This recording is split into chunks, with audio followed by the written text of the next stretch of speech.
Hola y bienvenidos a la Daily Hustle. Soy Enrique Byrnes y presidente es la mejor cerveza. No abate por NoFilter Network. Miguelito San Dieguito, not with us today. Will the Thrill, not with us this morning. He will be back next week, though. Regardless, we properly salute our boys. Yes, yes, yes, yes, yes, yes, yes. Woo! Remember this, folks. When we are juiceful, we are useful. And when we are juiceless, we are fucking useless. Welcome to the Deuces Wild Daily Hustle. Today, we have, of course, our title sponsor, Bet Online. It's your number one source of all of your summer sports this season, from MLB to golf to NBA to NHL and everything else you could possibly imagine. All the latest stats, news, and scores available to follow your favorite teams. Get the latest odds and lines, including the latest matchups, player props, and odds in just about every sport you can imagine. Head to the website today or use your mobile app to get in on it. Bet Online, where the game starts. Also, let's not forget our guy Jory over at Verge. And I feel like I forgot recently. Sorry, Jory. I knew something was missing from my life. And it was a shot of ginger, honey, fucking deliciousness. You can hear that a little raspy in my voice. Instantly cleared up. It's ginger, honey, a little bit of cannabis to give us not that high that we got by taking rips off the bong in high school. No. This high is nice, sustainable, perfect mindset for the day. Try Verge.com. LTP10, I think, is the promo code or discount code, and you will get 10% off any of your purchases at tryverge.com. Okay, let's start with a John Wooden thing, because I didn't write a Daily Hustle today. But if I were going to write one, and I am going to write one eventually on this, I was reading in the Wooden book this morning, 9 promises that can bring happiness. Number 1, promise yourself that you will talk health, happiness, and prosperity as often as possible. Our mindset is everything, folks, and it's created by the words that we are constantly putting in our minds and speaking into the universe. Number 2, promise yourself to make all your friends know there is something in them that is special and that you value. We all want to be valued. We all want to know. And I know special is a big word, but hey, look, let those people in your lives know that they mean something to you, that they have value. So, like that one as well. Number 3, promise to think only of the best, to work only for the best, and to expect only the best in yourself and others. Okay. Thinking the best, yeah. It's why else would we even charge something if we have a limited mindset? A limited mindset does not think of the best. They're thinking of mediocre. They're thinking of minimal. You want to be great, you got to think of the best. You got to think about being the best. The second one here says work only for the best. So I've gone through stages in my life, whether it was working at Molina's Deli, working at Chevron, working baseball camps, working for the A's, working for the Rockies, working for the Orioles, working for the Diamondbacks, working for the Mariners, working for ESPN, working for Fox Sports, working for MLB Network, working with NoFilter Network. Look, sometimes we're not always going to work, quote unquote, for the best, but it's up to us to improve wherever we work, add value to that spot. And it's our job to do everything we can to make it the best. And guess what? If you have a boss, you have other coworkers that you work with that aren't the best, instead of writing them off, look, you do you, focus on what you have to do and what's in your control, and then ideally it's your actions that'll eventually lift them up. Okay, number 4, promise to be just as enthusiastic about the success of others as you are about your own. I'd actually even say be more enthusiastic, because our success is, I think we need to celebrate it, but I also think it's better to come out humble. And although, sure, we want to be enthusiastic about our accomplishments, and that's okay. Celebrate your successes every now and again, but celebrate others even more. Let them know, because the more you celebrate their successes, guess what? You're going to have other people pulling your direction to help you celebrate your own successes. Number 5, promise yourself to be so strong that nothing can disturb your peace of mind. It's tough because we all encounter things in our life that certainly will disturb our peace of mind, but this is where I really feel like feeling the air pass through your nostrils and coming to the moment will go ahead and put us in that right mindset to stay focused. Number 6, promise to forget the mistakes of the past and press on to greater achievements in the future. As Kowalski likes to say, try to be a little less terrible today than you were yesterday. Our failures of the past are only stepping stones to help us charge forward in the future. Do not dwell on them. Do not beat yourself up over it. Fuck it is one of my favorite phrases, 2 of my favorite words, onward and upward. Number 7, promise to wear a cheerful appearance at all times and give every person you meet a smile. So this is one of those things where I would say fake it till you make it, because we don't always feel super cheerful and always smiling.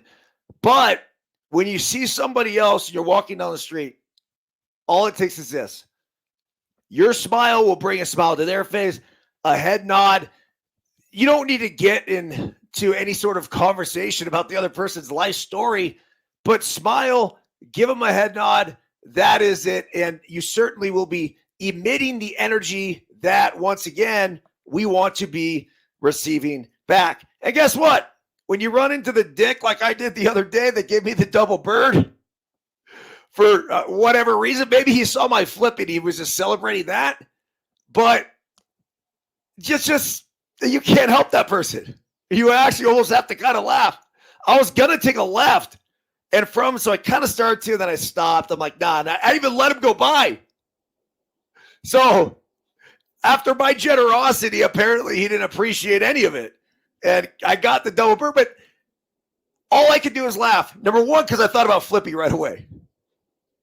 And again, we've talked about this before. This is the Flippy necklace. Let me grab it here. This is a smiling little stick figure. And it's not to say fuck you to the world. It's to say fuck you to our detractors and all the naysayers, all the haters, all the critics, and the world that tries to pull us down. We are going to continue to go forward. All right. Number 8, promise to give so much time to improving yourself that you have no time to criticize others. It's so true. When I focus on what I need to do to improve, what I could do to help, develop NoFilter into where we want to get it, what I could do to help develop the Deuces Wild Daily Hustle podcast, what I could do to help the DH written electronic email communication. What am I doing in my life? What I could do as a father, what I could do as a husband. Let me focus on what I can do to make this world a better place. And I sure as shit am not going to have any time to criticize others, unless it's part of the show. And criticize is not necessarily the right word. I would just say call attention to something that should be addressed. Number 9, Promise to be too large for worry, too noble for anger, too strong for fear, and too happy to permit trouble to press on you. Okay, let's start with the first one. Too large to worry. Look, our worries, and 99.9% of the time, do not come to fruition. And so we put ourselves through this crazy angst each and every single day for no fucking reason. Be too large to worry. If you could eliminate worry from your life, think about what you're doing to your stress levels, which is directly related to your health. Too noble for anger. We do all get angry. And the question is, how do we compartmentalize? Do we have a way to release it? I think it's all very individualistic, but yes, remain noble. Too strong for fear.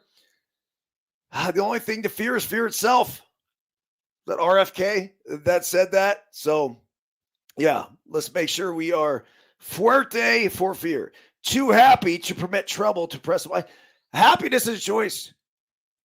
Happiness is also an act, because it's constantly our actions that are creating our happiness. So thank you, John Wooden, this morning for the daily hustle. All right, let's get into a couple of the top news stories from today. Let's start with the first one.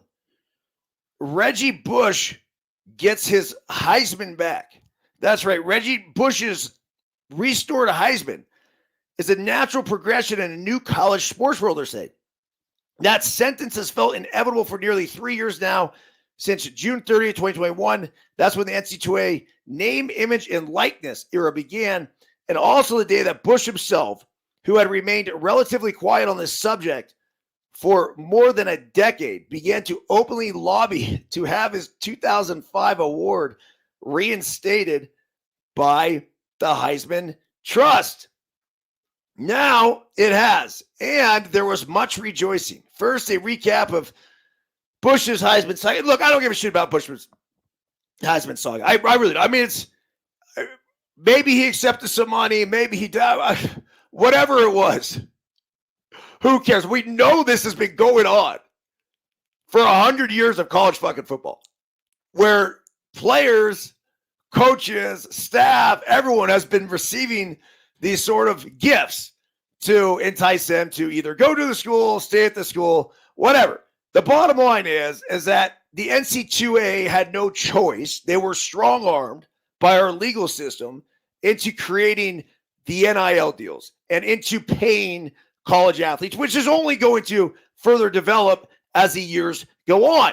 But the NCAA and the Heisman Trust rightfully gave Reggie Bush's Heisman back. So it gets me thinking a little bit. If we were to give the Heisman Trophy back to Reggie Bush where it rightfully belongs, can we go back in sports, specifically in baseball, and right another wrong that has gone on for years? Armando Galarraga threw a perfect game, a perfecto, and it was fucked up by a blown call at first base by Jim Joyce. The game would have been over had he got the call correct. But instead, he blew the call. Galarraga then went out and got another out. So he actually, instead of a 27-out perfect game, he made it a 28-out perfect game. A little extra credit. But why can't we go back and look at this and say, hey, look, Armando Galarraga, the perfecto is yours. It would be the noble, right thing to do. We're all about righting wrongs of the past these days. And if we're going to do it, Galarraga's perfect game would be at the top of the fucking list. Absolutely would have to be. Now, I commend Jim Joyce for coming out, admitting his mistake, apologizing. Who could forget the moment when Galarraga took the lineup card out the next day? Joyce was in tears. It was a great human interest story, and they say everything happens for a reason. Well, yeah, this was a story that was even bigger than the perfect game, for sure. But hold on a second. It still wasn't a perfect game, officially. So if we really want to get this right, let's go back and officially mark that last out at the 27th out, the one that Jim Joyce blew. And there you go. We can call it a perfecto. There's got to be a lot of other ones. Fire away. Send them my way on social. Send them my way at email. Send them my way, whatever. eb@nofilter.net. If you have any other ideas of situations in sports that we should rectify, that we should go back and change for the sake of the sport, for the sake of the player and everything else. The game has been known also as almost perfect, extra perfect game, the imperfect game, the Galarraga game. It was 2010, June 2nd, 2010 at Detroit's Comerica Park. That was it. Facing the Cleveland Indians, Galarraga retired the first 26 batters he faced. His bid for a perfect game was ruined. 1 out short when first base umpire Jim Joyce incorrectly ruled that Indians batter Jason Donald. That's random. Jason Donald lives out in Fresno. He's coaching youth baseball right now. Crazy. Okay. I didn't realize he was a batter. Instead, he finished with a one-hit shutout, 3-0 victory. He faced 28 batters. This is wild. He threw 88 pitches, 67 strikes, and 21 balls, striking out 3. So, good for him. And Jason Donald's father, by the way, was a coach at Buchanan High School, where Troy Gloss has now taken over. It's had a little bit of a rough first season. I know they're hovering somewhere in that 500 range, but to come in and take over a new program at the high school level is tough. I know St. Francis is really struggling right now. It takes a minute to get your guys in there. All right, let's get to Major League Baseball. The Orioles 6-5 winners yesterday. And it was Gunnar Henderson once again. And pick a different Orioles star every day that we could go ahead and highlight here on No Filter Network, because they have a plethora of them. But I'm not sure if they have a better player right now than Gunnar Henderson, the 22-year-old shortstop for the Orioles, the leadoff hitter. He's ascended to an even higher level in 24 than he did in 23 when he had his sort of breakout campaign. That says yesterday here, Gunnar Henderson reached base 5 times, was a triple short of the cycle in the O's 6-5 win over the Angels in the rubber game at Angel Stadium. Henderson started the score with a solo homer in the 3rd, his 2nd straight game with a homer against a lefty. He looks really good against left-handed pitching. He doubled in the 5th, which was an opposite field, like ass out, whack, but I'm still going to stay on it anyway. And then he ended up scoring Adley Rutschman on an RBI single. Here's a quote from Henderson. He said, "I feel good. I've been making some adjustments. I kind of feel like I was getting around to where I wanted to be, but still not exactly there. Always searching, man. Never be satisfied." Henderson said about his performance at the plate, "I felt like I made some good improvements in the cages today and saw some progress. Once again, always working." It says, through the completion of the Orioles game, Henderson ranked near the top of the position player leaderboards in a plethora of key stats. According to Fangraphs' version of a wins above replacement, Henderson was tied with Mookie Betts for the MLB lead with a 1.9 WAR and is a top 5 qualified position player in WRC plus, that's weighted runs created plus at 193. Basically saying he's 93% above league average. And oh yeah, he's slugging .649. Gunnar Henderson, if you're able to look past that dirty lip lettuce he's got, and I don't say look past it because I love it. I like to celebrate. Now, the general population might be a little freaked out by it. Almost feel like this guy should be living out of a van and, you know, perusing the streets of wherever. But, Gunnar, I love the look. I love the swing. I love your game. Just keep fucking charging, man. The O's, once again, I've said it however many times, and I'll say it, they're my favorite team. They are the most exciting team to watch. I think the Giants and the Orioles were on the other night. It's just like, and I like watching the Giants, especially because we talk about them so much here. A lot of our fan base at No Filter Network, Giants fans. Obviously, I'm doing three all the time. Giants are great. Giants are they're entertaining to watch. They're not the Orioles, no fucking way. But that's there's not a lot of there's not a lot of teams, I think, in the history of baseball that I could think of that bring the young firepower with so much potential. It's like they haven't even scratched the surface.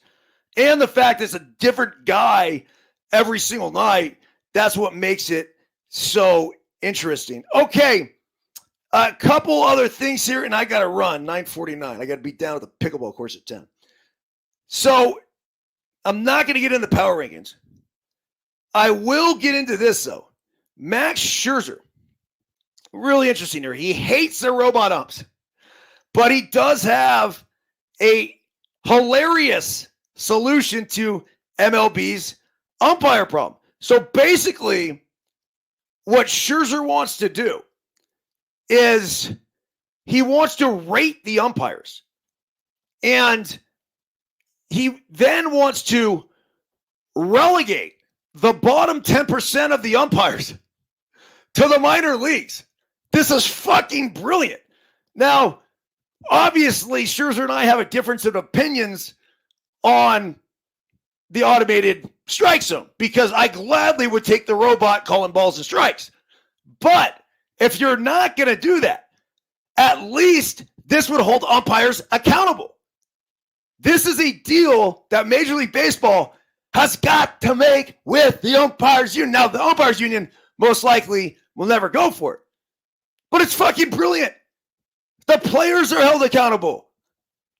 Coaches held accountable. Manager held accountable. General manager held accountable. The owner is even held accountable for the success or failure of what is happening with the team. The only people within the game of baseball that are not held accountable are the fucking umpires. It doesn't make any sense to me. So, Max Scherzer, my dude, drilled it.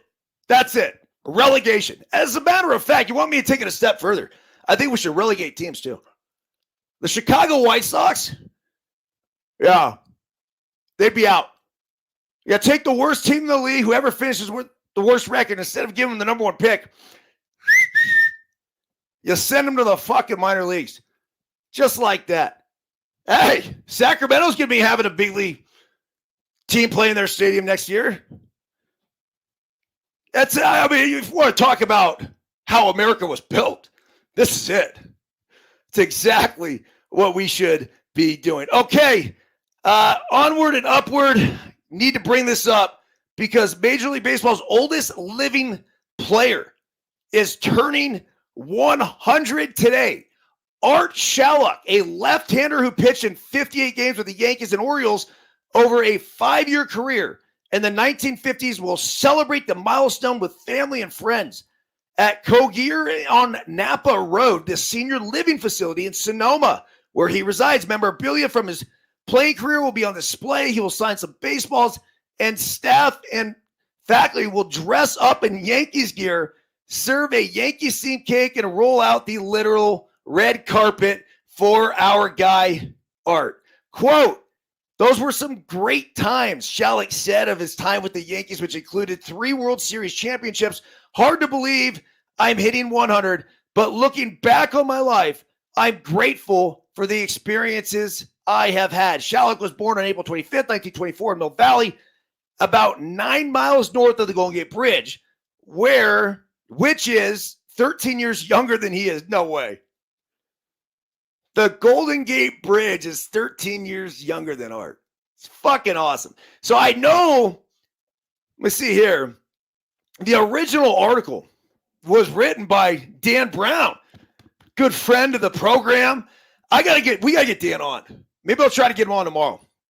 Dan is awesome. Fantastic writer. Used to a longtime partner, Susan Slusser. I'm not sure exactly what happened there, but we love Susan. We love Dan. And fantastic job by Dan bringing attention to this to celebrate baseball's oldest living player. Okay, the top 5 starting pitchers. It's actually top 10 starting pitchers right now. Well, let's wait till tomorrow to get into that. I got to roll. Work on my backhand rolls. Forehand roll. Let's get warmed up here. A little dink action. I got problems. Everyone have a great day. A lot of love. Oh, and by the way, let's see here. Where'd my chat go, man?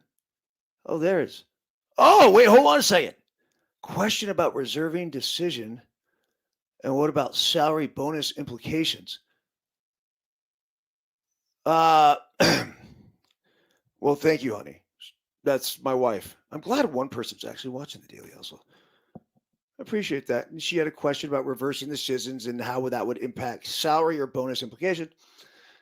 I don't know. Don't know what to tell you. I guess each individual situation would have to work itself out. And by the way, thank you for Franklin for this fantastic pickleball paddle. Everyone have a great day. See ya!